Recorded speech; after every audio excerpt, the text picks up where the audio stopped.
Good evening to you. Welcome back into 3C here at Louisiana Crab Shack. A great time of year. We've got all kinds of not only football, we've got college basketball going on, NBA basketball, plenty to watch here at Louisiana Crab Shack. So get on down here and check out some of these games. For sure. I mean, the TVs are phenomenal. I mean, one of the best setups in town. I would definitely check it out. And the food's ridiculous as well. Absolutely. Absolutely. We got a little NFL divisional round this weekend, but we also have some big-time college basketball. The Baylor Bears, they have had a heck of a week so far, and it's only getting tougher, but it's only getting more fun for this team. That's my first one I'm going with is Baylor headed to Allen Fieldhouse to take on the Kansas Jayhawks, trying to win their first ever game in Lawrence. Should be a great game after what we saw them do against Texas Tech in that battle. Looking forward to seeing this Baylor team take what they've done so far this year, take it to Allen Fieldhouse. They've only gotten better. And watching them play against Texas Tech the other night, I was thinking, this is Texas Tech from last year. They play very good defense. They have some impact transfers on that team, and Freddie Gillespie, Devontae Bandu, Davion Mitchell. They've got experienced guys that are also talented. Then you've got a guy like Jared Butler who can get you a bucket when you need a bucket, and he doesn't just do it scoring. So I think with the grit and the toughness that Scott Drew has instilled in this team, they like playing defense. I think this is a team that, you know, could make a run to the Final Four and you know, maybe like Texas Tech did last year, get to the championship game and possibly even win it. Once you're there, all bets are off. So that's going to be a lot of fun this weekend, taking on the Kansas Jayhawks. Obviously, Kansas is Kansas. Bill Self is going to have a good and talented team. So I'm looking forward to watching that game. But from what we saw from Baylor, you know, surviving like they did in Lubbock, they've got some time off. That was a Tuesday game, turning around on a Saturday. I think they can go get that first win in Lawrence. I don't know. What do you think about this Baylor team and kind of the run they're on so far? Well, I mean, it seems like they're kind of rewriting their own history as, you know, not ever winning, you know, at Allen Fieldhouse. I mean, they absolutely have the potential. You know, your alma mater, Texas Tech, making it to the national championship last year. I think they displayed in that game and multiple other games this year that they have what it takes to go to that next level. And I absolutely think that they can come out with a win. And we were talking earlier, I mean, this Baylor team is ridiculous. They are stacked, you know, all the way through and through. If one guy's, you know, if he's a little bit cold, they, you know, someone else can be put right in. I mean, Jared Butler, I mean, he makes it rain from the three-point range all day long. So it's, yeah, the Bears are a force to be reckoned with for sure. Yeah, absolutely. So I'm picking the Bears to get the win there. Of course, Saturday, NFL football going on. I know that we're going to be talking about some NFL games. So give me your first NFL game you're looking out for this weekend.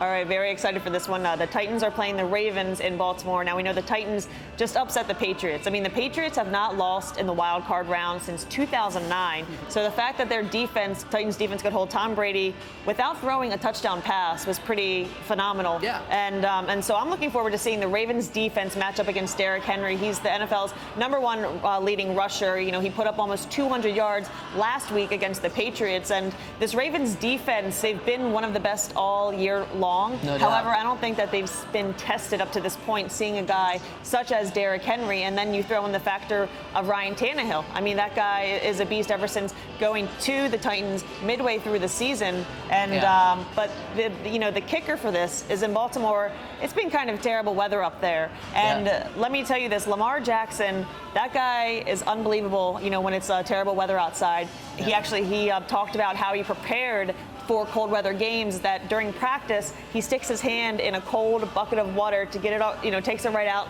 and throws the ball. I mean, you know, that's as smart as you get as a quarterback, you know? Yeah. I mean, I think these two teams are going to want to do the same thing. Ryan Tannehill, it's obviously been a different team since he was brought off the bench to replace Marcus Mariota. A lot of Titans fans a little upset that change didn't happen earlier in the year. But, yeah, like you said, I mean, Derrick Henry, that's the reason for this team's success. He makes this engine go, and I think this is what we saw from him and expected from him from back when he was at Alabama, taking it to the next level. And, you know, this is not going to be a game where they're going to be slinging the ball all over the yard. You know, I think the Titans probably like that it's going to be nasty, and that limits the passing game because, again, they've got a grinder, they got a mutter in Derrick Henry. And so, I think that's going to be a fantastic game this weekend. Oh, for sure.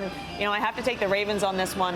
They just have too many weapons. Yep. I mean, you know, Mark Ingram, today was the first day that he actually practiced. He's been dealing with a calf injury. But even if he didn't play, they have Gus Edwards to jump, you know, right in there. And, of course, they have Marquise Hollywood Brown, Mark Andrews, their tight end. I mean, there's a lot of weapons in the air, on the ground. And, of course, Lamar Jackson, I mean, he's a little wizard himself, can just run all over the field. So I'm definitely going to take the Ravens in this one. Apparently, you know, they're favored around 8 points. But I think that they'll definitely win by, I would say around maybe 7 to 10 points or so. Yeah, I definitely think that they're the favorite, and they should be. They have too many weapons, like you said, and that offense can really go with Lamar Jackson. So that one's going to be fun. Nasty weather there in Baltimore this weekend. You know where the weather is going to be perfect, don't you? Monday in New Orleans in the Superdome. National title game. That's my second game to see this weekend. Clemson versus LSU. I fear for the state of Louisiana if LSU can bring a title back home with Ed Orgeron, the Louisiana boy. I mean, what a story this would be for LSU. And I know Dabo Swinney, if he gets a hold of this somehow, he's going to be mad. Then we're not talking about Clemson. No one respects. Clemson's great. Clemson's awesome. Yeah. But LSU is a team that's been on a mission. And they said they knew last year that this game was going to be played in New Orleans. They wanted to be in it. And this looks like a team that has been on a mission that absolutely embarrassed Oklahoma. And not many teams have been able to do that. I think this Oklahoma team wasn't that great. I think there's 3 playoff teams this year, but Oklahoma had to go. They had to put someone else in there, so Oklahoma was the sacrificial lamb there. But I think it's going to be a fantastic game. That Clemson defense against that LSU offense. I mean, offense versus defense. This is what football is all about. I mean, going with good on good. Who's going to strength on strength? Oh, yeah. Absolutely. Joe Burrow going up against that defense, and LSU is every time that they've had an opportunity, they've gone out and they have surpassed everybody's expectations. Even against a defense like Georgia, who we saw against Baylor, that is a darn good defense. Yes. And LSU shredded them. I mean, for the most part in the SEC championship, they shredded them. So I do expect them to go do that once again. And we talk about, you think about teams of destiny. As Baylor's looking for their new head coach, is it Joey McGuire, who's already here? When I was at Baton Rouge in 2016, 2017, when they were looking for Les Miles' replacement, Ed Orgeron was there. The names Jimbo Fisher were thrown out there. Tom Herman was thrown out there. But the guy that they wanted or needed, maybe they didn't want him at the time. Maybe he was a backup, but it's Ed Orgeron. And he's got them in the national title game. And he was, as many fans and people in that area thought, he was kind of an afterthought. But he was the right guy for that team, right guy for that state, and he's got him in the national championship game. And all the stuff that happened with Steve Ensminger's daughter-in-law, Carly McCord, passing away in Louisiana just a couple weeks ago. I mean, you get the feeling, the storylines are there. This is a team of destiny, I feel like, in LSU. So, I'm not stopping now. I'm sorry, Dabo. I'm sorry for disrespecting you. But, yeah, I'm going with LSU in this one. Oh, yeah. I mean, the Tigers, Joe Burrow, he has such an interesting story. The fact about him, Coach O having, the belief in him transferring from, Ohio State, and then Burrow kind of taking the team on his back and leading them. And you saw in his Heisman acceptance speech, he really is appreciative of, his coaches, the family, and everything. And I think he definitely could be, #1 overall draft pick. Hopefully the Bengals could maybe pick him up. We'll have to see. Poor Joe. Yeah. Yeah, that certainly will be interesting. But I'm looking forward to that game. A lot of pros in that game that are going to be playing in the playoffs next year more than likely. So what's your other? You got a couple more playoff games. What are you looking at? Absolutely. Okay, we have the Seahawks playing the Packers. Packers, Lambeau Field. I mean, that's one of the most historical fields in football. And of course, we've talked a lot about the Packers this week with former head coach Mike McCarthy after being there for almost 13 seasons. This one's very interesting to me. Russell Wilson. He's one of those guys, I would say, similar to Tom Brady. You can never shut him out. I mean, and Aaron Rodgers is similar as well. But I would have to say, I think that the Seahawks are going to win on this one. With Marshawn Lynch being back, he only had around 7 yards, this past weekend. Yeah. Beast mode. Yeah, and it was interesting because, one of them was a touchdown, and I think they were maybe saving his legs for this upcoming matchup or, further down the road. But I think the Seahawks are going to take this one. Rodgers, obviously one of the greatest quarterbacks, but slowly but surely his weapons have been depleting over the years, and I feel like they have found ways to win the Packers, but it's going to be the Seahawks. You kind of get the feeling this is a coin flip league, and one possession games, 50-50.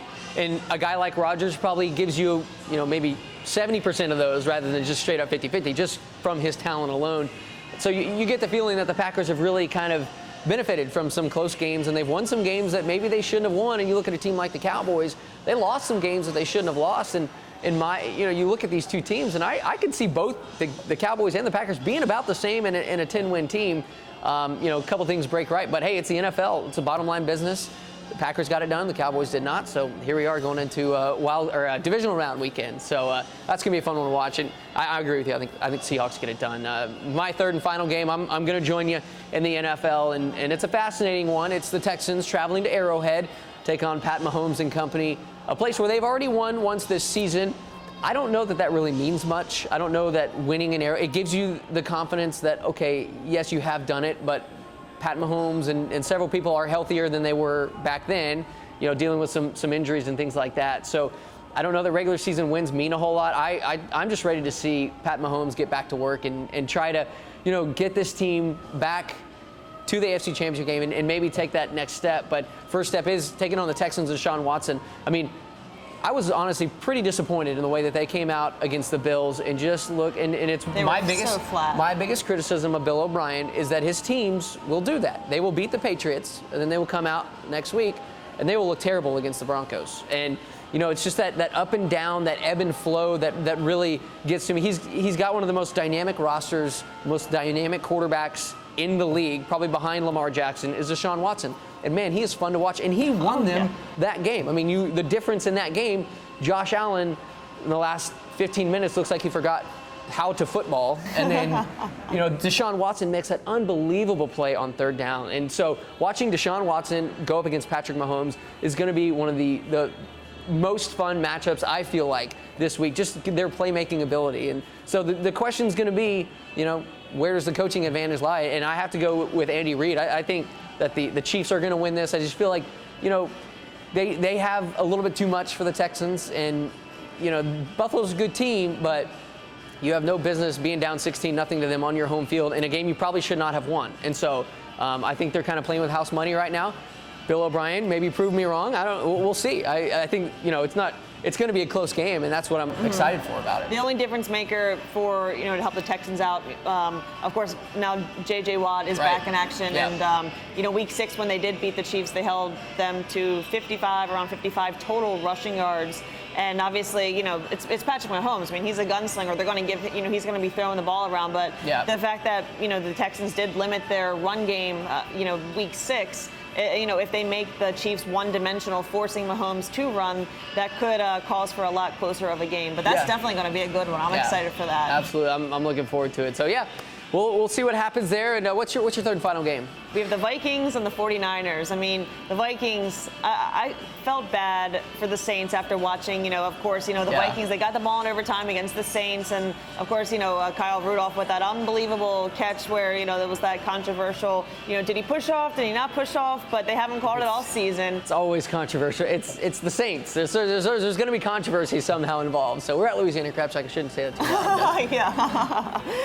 But, I'm looking forward to seeing the 49ers on defense to see them really test Kirk Cousins, because I feel like Kirk Cousins is a very talented quarterback, but he still has to prove himself, on that big stage. But I'm going with the 49ers on this one. Jimmy Garoppolo, I think he's really stepped it up this year, obviously after missing last year due to the torn ACL. But even prior to that, Garoppolo is a really extremely talented quarterback, being Tom Brady's understudy, for a few seasons in New England.